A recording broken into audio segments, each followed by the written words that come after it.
Et si tout ce qu'on nous avait raconté sur la libération était, en réalité, la prison la plus ingénieuse jamais conçue?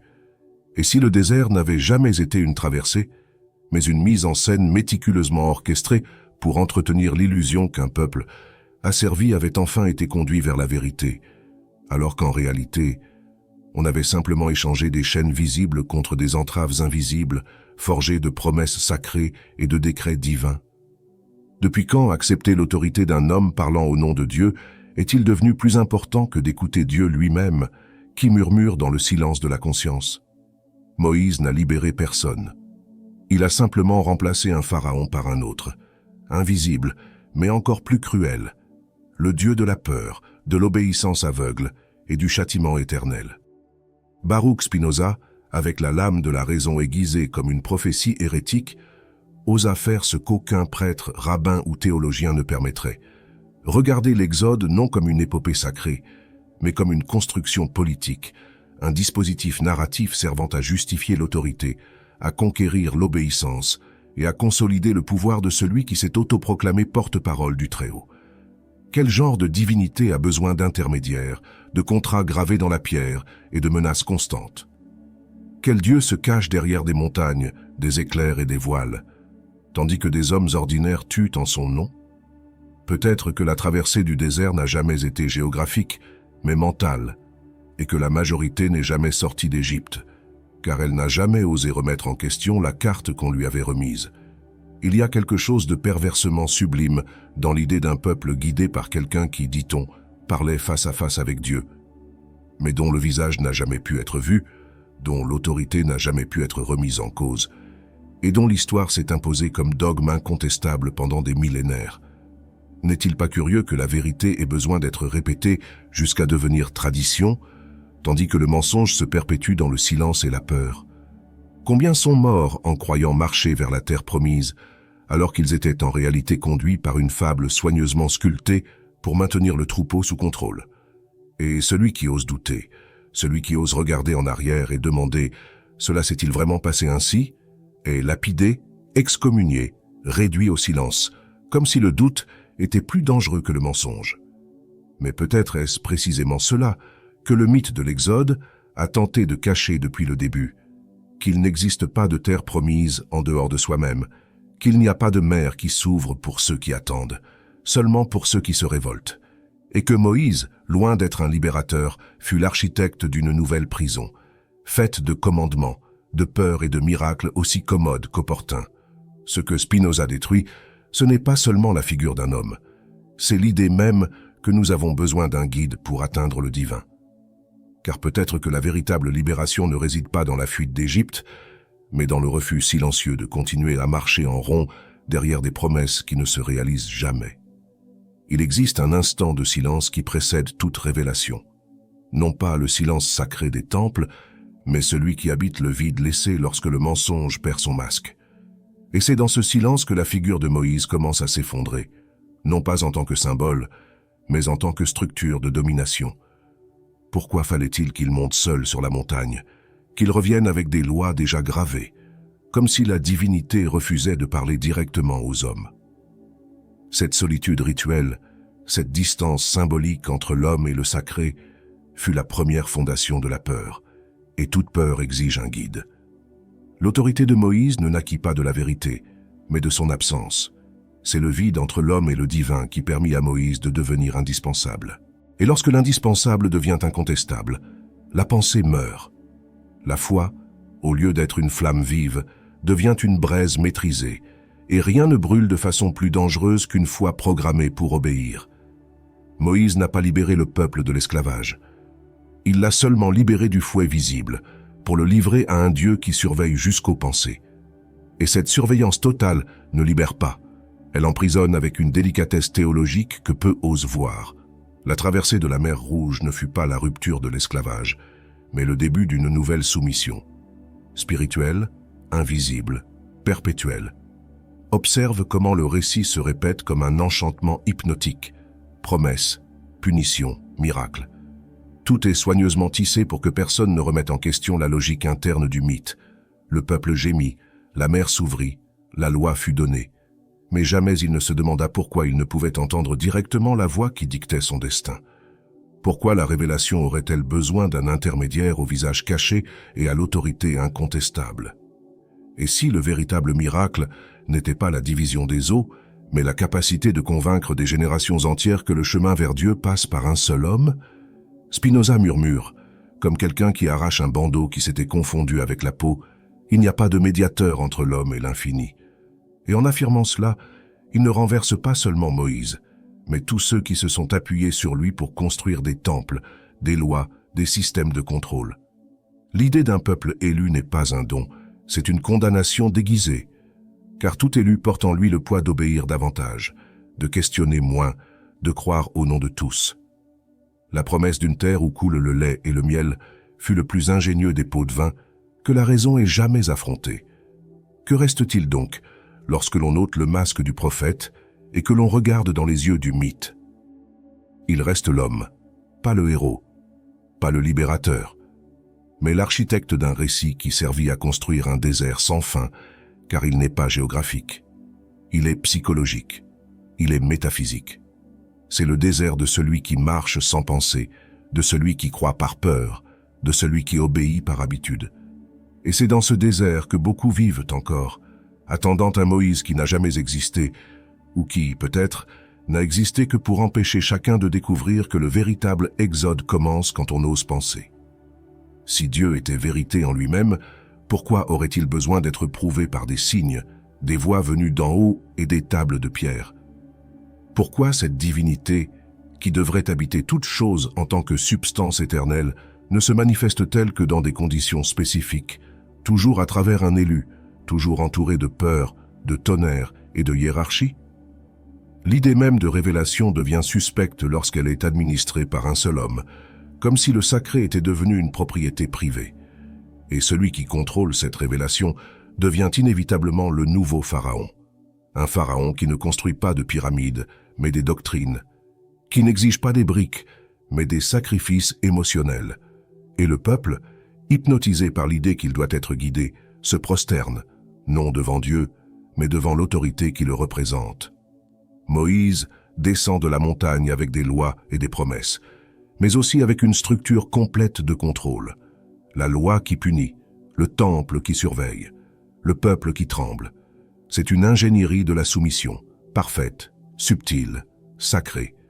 Et plus elle semble sacrée, plus il est difficile de percevoir qu'il s'agit d'un jeu d'obéissance où les dés sont pipés. Le peuple croit parce qu'il a besoin de croire. Car s'il doute, tout s'effondre. Pas seulement la foi, mais l'identité, l'histoire, le sens du chemin. Douter de Moïse, ce serait comme douter de soi-même, et peu ont le courage de regarder cet abîme. Mais Spinoza, avec sa lucidité implacable, plonge dans cet abîme et en arrache une vérité insupportable. Le Dieu de Moïse n'est pas le Dieu de la raison, mais celui du besoin.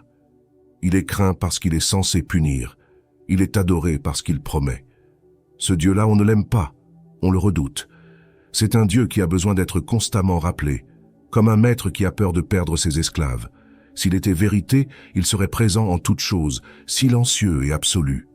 Mais le Dieu de l'Exode crie, menace, exige des preuves de fidélité, et toute vérité qui doit sans cesse être renforcée est, par définition, fragile. Cette fragilité divine est compensée par une grandeur narrative. Miracle, plaie, montagne sacrée. Tout cela pour masquer le vide derrière le dogme. C'est un théâtre divin monté pour que le peuple ne voie pas qu'il est conduit non vers la liberté, mais vers un enfermement sous de nouvelles formes. Là où il y avait jadis des chaînes au poignet, il y a maintenant des commandements dans l'âme. Et chaque fois que quelqu'un tente de sortir du script, il est accusé de blasphème. Mais est-ce vraiment un blasphème de refuser de faire semblant de croire? Ou le blasphème ne serait-il pas plutôt d'utiliser le nom de Dieu pour ériger des clôtures dans le désert? C'est à ce moment que le mythe se révèle pour ce qu'il a toujours été, un piège narratif pour ceux qui cherchent des certitudes. Car la vérité vivante, n'a pas besoin de Moïse, ni d'un exode, ni d'une terre promise. Elle se suffit à elle-même. Elle palpite en toutes choses, et c'est peut-être pour cela qu'elle doit être réduite au silence, au nom d'un récit plus commode, parce que la vérité libère, et tout ce qui a été construit autour de l'Exode ne fonctionne que tant que le peuple reste prisonnier. Le désert, ce décor symbolique de purification et d'épreuve, n'a jamais été qu'un paysage. Il a toujours été une pédagogie. Mais une pédagogie cruelle, où la faim enseigne l'obéissance et la soif forge la fidélité. Là, dans la poussière entre deux miracles, se forme une morale perverse, la morale du désert, où la gratitude est obligatoire, même face à la pénurie, où la remise en question est un péché, même quand la promesse se répète sans jamais se réaliser, où la souffrance est interprétée comme une preuve d'amour divin et non comme un signe d'abus théologique. Cette morale n'a pas été enseignée par Dieu, elle a été imposée par Moïse comme un antidote à la rébellion qu'il craignait, et comme tout antidote, elle empoisonne lentement.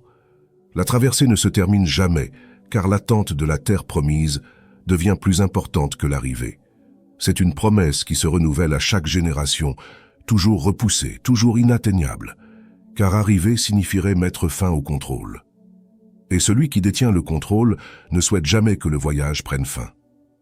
C'est pourquoi il est nécessaire de maintenir le peuple en marche, croyant, espérant. Il ne s'agit plus d'atteindre Canaan, mais de maintenir vivante l'idée qu'elle existe. L'espérance devient un outil de contrôle et l'obéissance une monnaie spirituelle. Le désert devient alors le miroir de l'âme collective, fatiguée mais incapable de s'arrêter. Spinoza ne marche pas dans le désert, il le démonte. Il révèle que la morale du désert est une morale de la culpabilité. Tout ce qui n'est pas compris est de ta faute. Tout ce qui n'est pas atteint, c'est que tu n'as pas eu assez de foi. Cette inversion de la logique transforme le peuple en débiteur éternel d'une divinité qui ne se montre jamais pleinement. Et quand la divinité s'absente, c'est l'interprète qui gouverne. Moïse devient le gardien de l'invisible, le gestionnaire de l'inconnaissable. Et plus la volonté de Dieu est obscure, plus grand est le pouvoir de celui qui prétend la comprendre. Mais qu'y a-t-il de sacré dans l'obéissance aveugle? Quelle vertu y a-t-il à suivre des ordres que l'on ne comprend pas, à craindre des châtiments que l'on ne peut expliquer? Lorsque la crainte de Dieu dépasse l'amour de la vérité, la foi devient prison. Et c'est précisément cela qui s'est consolidé tout au long du désert. Une théologie de la peur, où chaque pas hors du chemin est puni, où chaque pensée libre est une menace à l'ordre établi. La traversée est devenue discipline, et le peuple, au lieu de rencontrer Dieu, a trouvé le poids de la rhétorique qui parle en son nom. La morale du désert vit encore en nous. Chaque fois que nous acceptons la souffrance comme une vertu, chaque fois que nous craignons le doute comme un péché, chaque fois que nous confondons autorité et vérité. Spinoza nous propose une alternative, ne pas marcher à la recherche de promesses futures, mais habiter le présent avec lucidité. Quitter le désert ne signifie pas atteindre la terre promise. Cela signifie comprendre qu'elle n'a jamais été ailleurs, et que peut-être le véritable exil consiste à croire que nous ne serons libres que lorsque quelqu'un nous dira que nous le pouvons. Dès les premiers versets, le récit de l'Exode établit une distinction qui semble sacrée, mais qui sent la ségrégation. Un peuple élu, une lignée séparée, un destin tracé par une voie que seuls certains peuvent entendre. Mais toute élection divine porte en elle une malédiction cachée, la nécessité constante de prouver qu'on est digne d'avoir été choisi. Il ne s'agit pas de privilège, mais de surveillance permanente. L'élu ne marche pas en liberté, il marche sous suspicion.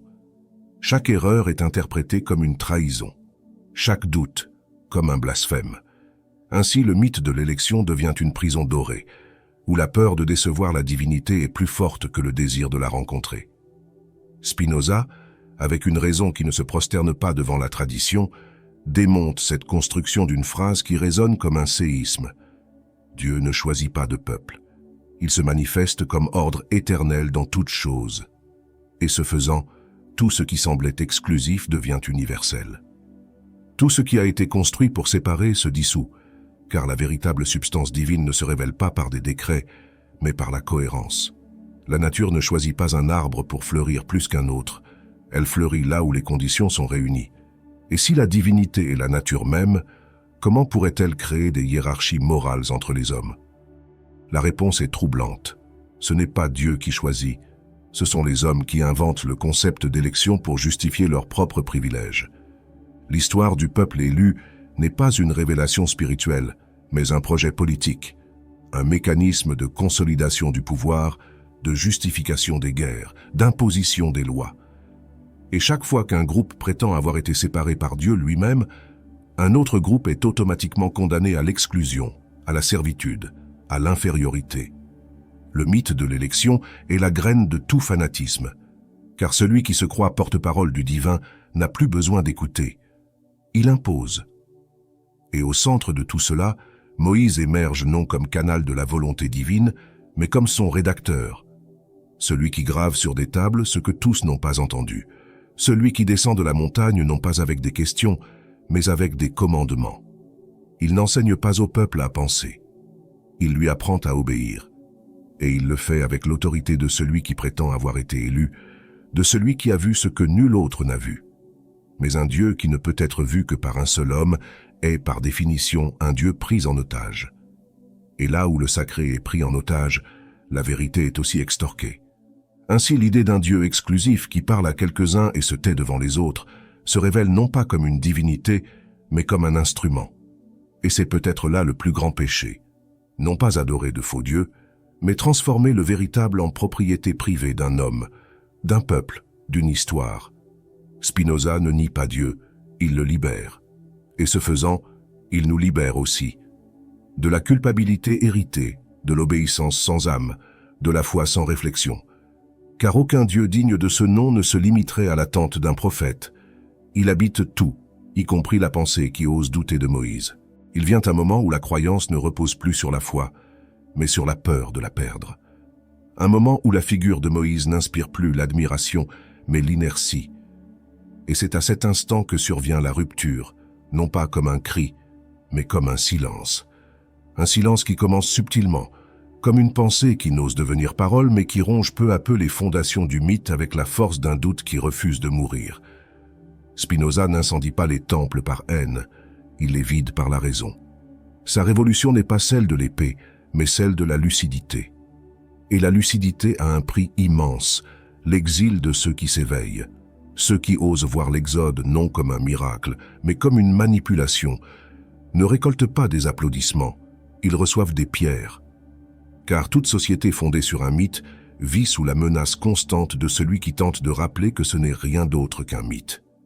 Moïse, en tant qu'archétype, doit rester intouchable. Il doit continuer à incarner le canal entre le divin et l'humain, le médiateur de la promesse, le détenteur de la vérité. Car s'il tombe, ce n'est pas un simple personnage qui chute, c'est tout le système fondé sur son autorité qui s'effondre. Voilà pourquoi Spinoza fut haï. Non pour avoir détruit Dieu, mais pour avoir démoli ceux qui parlaient en son nom.